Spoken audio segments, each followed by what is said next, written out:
Happy Hum Day, everyone. Thank you for joining me on our weekly Wednesday Facebook Live tutorial. So, as you can probably hear from my voice, not feeling the best at this time, but I miss all of you and I want to come on live today, which is less than 24 hours after I returned from Singapore to come on to teach. Even though I'm not feeling the best, currently having a very bad cough, sore throat, and fever. But I know coming on to teach is going to give me the energy to feel a little bit better because I love connecting with all my followers and to teach as well. So if you hear me clear my voice, just know that there's a lot going on over here today. All right. For those of you who's joining me the very first time, my name is May Yo Silvers. I am the owner of M2 Hospitality, a multiple six-figure profit event planning company, and also the founder, event mentor, and coach for events for anyone, where we provide a multiple six-figure profit, also the founder, event mentor, and coach for events for anyone, where we provide a mentorship program to help event planners like all of you to start and grow your event planning business. So super congested here as well. So it's going to take me a little bit to clear my thoughts. Thank you so much. Yes, I had my haircut. So this is my my twice, I go back to Singapore twice a year, and that's when I get my haircuts done, because it's very difficult to find a good hairstylist wherever I am. If you're joining me on Facebook, make sure you click on the StreamYard link so I can see your name. If not, then just make sure you type your name when you're asking me a question, okay? And I thank you so much for all of you who's joining me on Instagram and your greetings. Yes, I'm glad that I'm back. So just trying to acclimate back to the hours and also trying to get well soon. Okay, so today's topic, we're going to talk about a few things, okay? When to hire, thank you. When to hire, when to start hiring people, where to find these people, and how to budget to hire these people, and when do you know you are actually financially ready to hire these people. And if we have time, we're going to quickly go over what do you do once you hire these people, okay? So first and foremost, when should you hire? Okay, my answer to you is yesterday. When you realize that you need to hire, it's already too late. Okay, it's already too late. So when I say when should you hire, I'm not saying you need to hire right now. All right, you should always be looking out to hire. And when I say hire, it could be just a contractor, it could be an employee, it doesn't matter. It all depends on your business model. For M2 Hospitality, my event planning company, and before I forget, we finally merged M2 Hospitality and Events for Anyone, two of the websites, into one website, which is mayosilvers.com. So everything moving forward is mayosilvers.com. Eventually, we're going to switch our email because my email domain is still may@m2hospitality and may@eventsforanyone.com. But the website itself now is mayosilvers.com, MAYYEOSILVERS. So I'm very excited about that. And we did that during my time in Singapore. Wrong decision. We had a lot of challenges. So the first week of my vacation, I was actually working quite a bit. All right. So now back to this. When you are looking to hire, it's not an instant thing. That's the reason why I said, when should you hire? I said yesterday. What I meant by that is you need to start looking, keep your eyes and ears open for potential candidates. Doesn't matter whether it's a VA, doesn't matter whether it's a social media manager or a on-site coordinator or or an employee, okay, who can fulfill all these roles. It doesn't matter. So what I meant is a help. When you're looking for help, you should already be constantly be looking for potential candidate to fulfill these roles that you see it a need for you to find someone to help you. Because for you to grow, you cannot be doing everything. There's no way that you can do everything. So M2 Hospitality, I have contractors, okay, who mainly help me to do some part of the planning and also on-site coordination. For Events for Anyone, we have employee, which is a W2, and we also have contractors, okay? And then we switch to all contractors, and then eventually we're going to have an employee again. So it doesn't happen that you when you realize that you need the help, and then you start looking, you're in a state of emergency. When you're in a state of emergency, it doesn't allow you the time. It doesn't allow you the time to vet through candidates, to be patient. And the last thing you want is to ever hire in a hurry. Because when you hire in a hurry, you will not have the time to train. You will not have the time to train. That means this person is not well trained. And this person is representing you and your brand. And what's going to happen, right? It's going to create an experience that's undesirable for you and also for your clients. And then you get traumatized about hiring someone to help you in your business. So the last thing you want is to hire in a hurry or hire in desperation. So you want to be able to constantly be on the lookout for potential candidates, okay, which leads us to where to find these people. You may find, like for me, I find people in all unconventional manner. Apart from posting in LinkedIn or I also post in Facebook groups, okay? I ask my friends, I ask my family, business associates, I post in LinkedIn, post in Facebook group, post in job sites, okay, websites.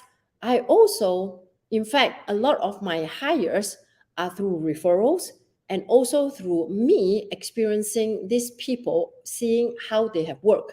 So when I am running events and I'm at a venue, I pay close attention to the vendors that I'm working with, okay?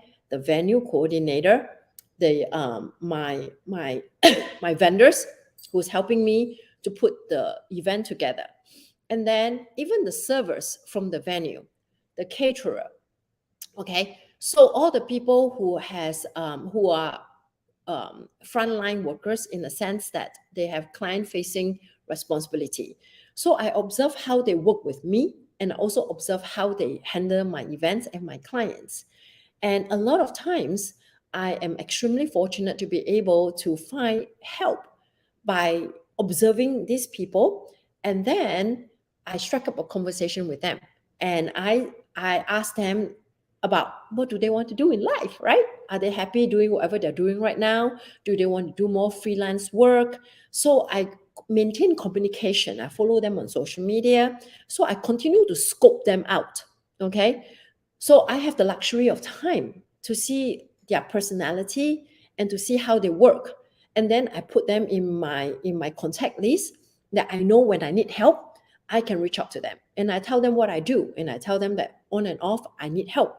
Are they interested in doing certain things, like some of the things that I told them that I will look for help. So I keep them in my little black book, okay? And when do I know that I need to hire? When I have to say no to events. And please don't mistaken me when I say no to events is because I'm double booked. Sometimes there are a few reasons why you say no, right? Is when you know that it's not a right fit it's not a right fit between you and the potential client. When you and when you realize that you don't have the help as well. So these two main reasons that either it's not a good fit or you're booked up already, so you couldn't service the event. So when you realize that you have to say no, not because that they are not a good fit, but because you're already booked up for that date, that's when it's already too late, by the way, okay? It's already too late by then that you have to say no, because you don't have a potential candidate in your little black book. So for me, very often when I say no, it's because we're not a good fit. Because I always have somebody in my mind that I know I can have somebody to help me, even though, especially a contractor, even though they're not an employee. But I have already spoken to these people, right? Along the way, asking them what they would like to do, when they're available. And now I got a lead. I can tell them that I'm already booked up, but I have somebody who works with me who's able to take on this event. So the potential client is fully aware that I will not be doing this event with them, especially when they require on-site coordination. And I will tell them that I will not be there. And a lot of times I don't even have to tell my potential client that I'm not the one planning. I will say that I will not be able to do the on-site. I will be able to do the planning together with my team. And in that sense, they know that if they see a different email and it's not May email from May, is a support staff at mayoservice.com or m2hospitality.com, then they know that it's my team member. But they're fully aware that I will not be there on site because I'm already booked for that day. And if they continue to move forward with me, then I will already have my pocketbook of people whom I have kept in contact with to take on the project. Okay. So in this case, right, when do you know you need to hire is when you know that you want to scale and you want to do more than one event a day. Okay. And you also know that you want to have a lifestyle that you're working towards that is not to kill yourself. Okay. Not to have burnout. So sometimes when I realize that a lead comes in and I don't think that any of my people in my black book is able to do what the potential client is asking, and I can't do it, and I don't know of anyone that is able to execute the things that my potential client is asking, I will have to turn down that lead. Because if I were to take on, it's going to compromise my lifestyle. So when I built my business, I always go back to the why I built my business, which is to have a freedom-based lifestyle, which is to be able to have the time for myself, my family, to travel and to do whatever things I want. So if I over-compromise myself by saying yes to every single lead without having a plan, that means a team to help me, then I just got myself a golden handcuff, which means I'm handcuffed to my business, and it defeats the whole purpose of me having a business to begin with.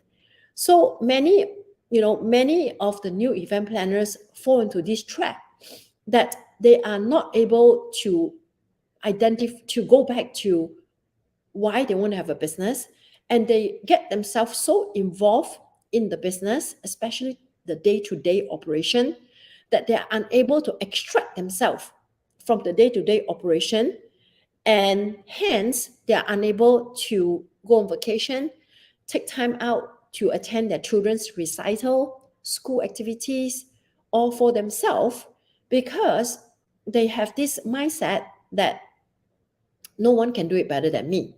So in this session, I'm teaching a lot of things at one time. I can teach you, I can talk about when to hire, where to hire, but it all goes back to, do you want to hire?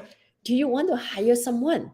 If your mindset is, no one can do it better than me, I can't trust anyone to do the job better than me, then you just handcuff yourself to the job, okay? To your business. So ask yourself, does it align with your why you want to have a business? And if you do not want to hire any form of help, employee or contractors, then you are doing everything yourself. That limits your earning capability, your earning potential.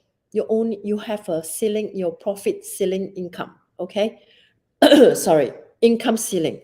Told you that I'm not making sense with all this medication. You have you just block yourself in your income ceiling because there's only one you. If you fall sick, you can't do it. Okay, like today, I could drop a podcast, or I could have someone come in to teach, because I have a backup plan. I have a team, okay? And or I have, just like when I was on vacation, right? I dropped all those podcasts. I pre-recorded everything. I have a system. I have a process. But if it's a client facing, that means you physically have to be there. That means there's only this much you can do, okay? There's only this much you can do. And if there's only this much you can do, that means it limits your earning capability, and also limits the time that you can spend for each client, each event, and for yourself and your family. So it just 100% go against the reason why you want to start a business, at least for me. So how do we find a nice balance? Okay, we find a nice balance by making sure that if you have decided that you are not going to hire, all right, you're not going to hire anyone when it comes to client-facing activities. That means you want to be on site, you want to be in control, you want to do everything yourself in terms of client-facing work. That means you need to charge a premium. You need to charge a premium fee so that you are able to maintain profit and to be sustainable. Otherwise, you can only do 6 events a year versus 12 events a year. I'm just quoting an example, okay? Or you can only do 4 events a month instead of 8, 10, 12 events a month, because there's only this much time and there's only this much you. So in order to counteract the lack of quantity, we need to make sure that we charge a lot. That's the reason why I charge what I charge for my event planning services, right? And I also posted an example inside the Facebook group that on June 20th, even though I'm away on vacation, I had my team to be on site, whereas she's also doing the planning on behalf of me. So I was able to extract myself from the day-to-day activities of the business and the client-facing business and still be able to make money because I charge a fee for that, right? It's not that I'm working for free. So I charge the client my fee, and the difference between having her on site and having me on site makes a big difference, because having me on site is going to cost my client a lot more money because it's me, my presence, okay? Versus having my team member on site, which is a lot less money, which is 1/3. So instead of charging, let's say if I'm on site, I'm going to be charging my client $4,500 for planning those 2 small events. But because she is on site, I'm charging my client $3,000 because she's a lot cheaper. So I charge $1,500 for on site. She charged only $500. So I pass on the savings to the client. The client is happy. The client trusts that the person that I'm hiring is capable. And this is also another thing. If you were to hire somebody, you need to make sure that you instill confidence in your client that whoever you're hiring is capable to do the job, because she works for you, okay? She's carrying out your brand, and also you're carrying out your brand, and she also understands the whole process, your whole company's process in executing event. So regardless whether it's me there or my team member there, my client will still get the same level of service. For some clients who demand to have me, they pay. So it's never me taking money out from my own pocket to pay my team members if I'm not there. I always make sure that I charge my client. So for those of you who are not making the money that you want, when you hire someone to do the job, the biggest mistake that you make is underestimating how much time it takes to do the job, and you overextend yourself. So when you underestimate, you're not charging enough, okay? So you eat into your own profit. And then you realize that, oh my God, I am not able to complete the job, so I have to hire help. But you never told the client in the first place that you needed help. So you couldn't pass that charge to the client. So what happens? You start taking out from the fees that the client pay you, which you have budgeted for only you doing the job and not another help. So what happens? So your profit shrunk, okay? Your profit will continue to shrink if you continue to make this mistake, because you're paying this help from your own pocket instead of upfront charging your client that I need help, okay? So you want to be able to understand, are you able to do everything yourself, or are you able to do 60% and 40%, and then charge accordingly so that when the client pays you, you're not paying the help from your own 60%, you're not paying the help from your own money, okay? So I have an Instagram follower, Vanessa, 123. You send an invite to come on live. Just know that I do not do co-share, okay? I do not co-share my live when I teach on Wednesday. So you can stop sending the request. So I do not share my Instagram when I teach on Wednesday. Okay. All right. Okay. So everybody is clear, right? When it comes to charging, okay, your client for the help. All right. Now, next thing, how do you budget? How do you budget to hire the person? The mistake that I make, thank God, because I had a very good business coach and I was able to learn the right way. The mistake that I see a lot of people make is when they see a lot of money coming in, okay, the business is kicking up and they see all this money coming in, they start to hire. I need help right now. That's why I say do not hire when you are at the point of you need help.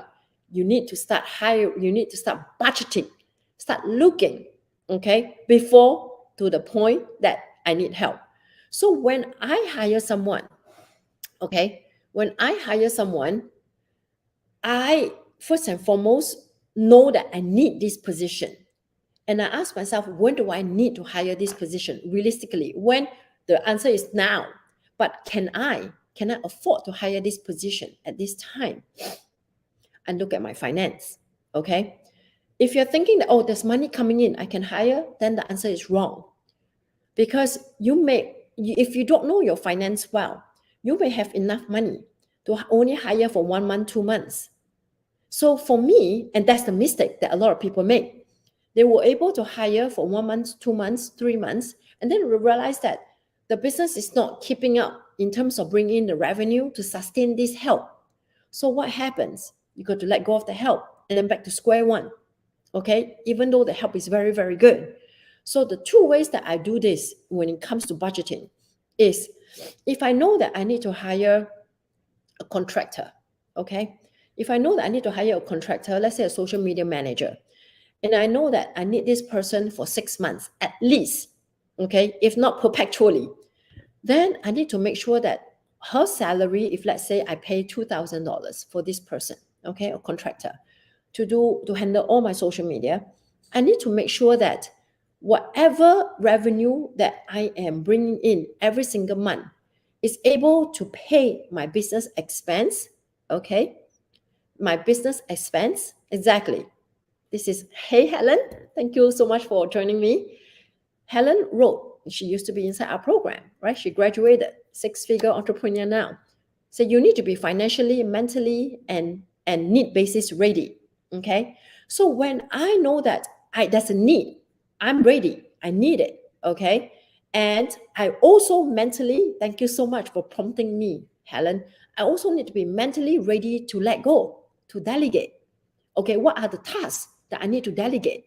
What are the tasks I need to keep? You need to be fully aware. And my first advice for you is delegate everything that's client facing. You are CEO of the company. You should be doing CEO work, more strategy, more back-end work, okay? And sales. Eventually, you're going to delegate sales as well. But anything that's non-profit generating and client facing, that should be the task that needs to be delegated, okay? So I know that I need to spend $2,000 to hire this person. So I need to make sure that the revenue that I'm bringing in consistently for 6 months must be able to pay for my own business expenses, my personal expenses, including my salary, and the cost of hiring this person. So if my business expense is $2,000, my salary is $5,000, and my personal expense, okay, which my salary is going to cover, let's just lump it together, okay? Let's just lump it together.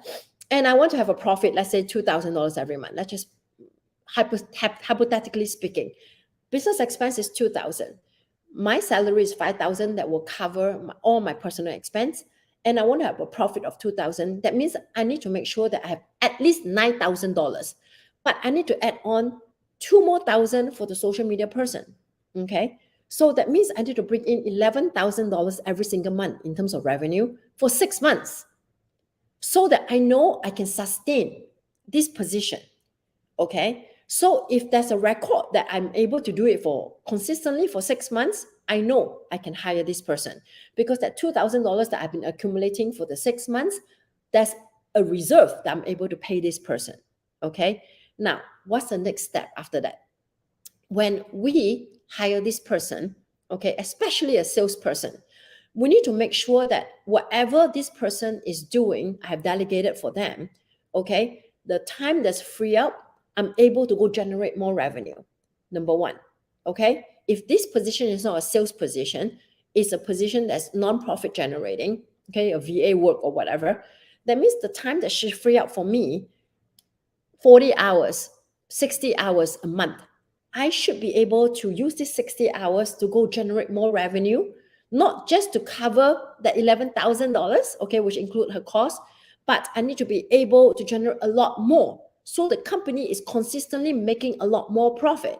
So the baseline is at least break even, if not at least 4 times, because that gives me the capability to hire the next person, use the money that 4 times that I made from the time that she saved me to go make 4 times of the cost that I used to hire her. That means I'm going to make $8,000. Okay.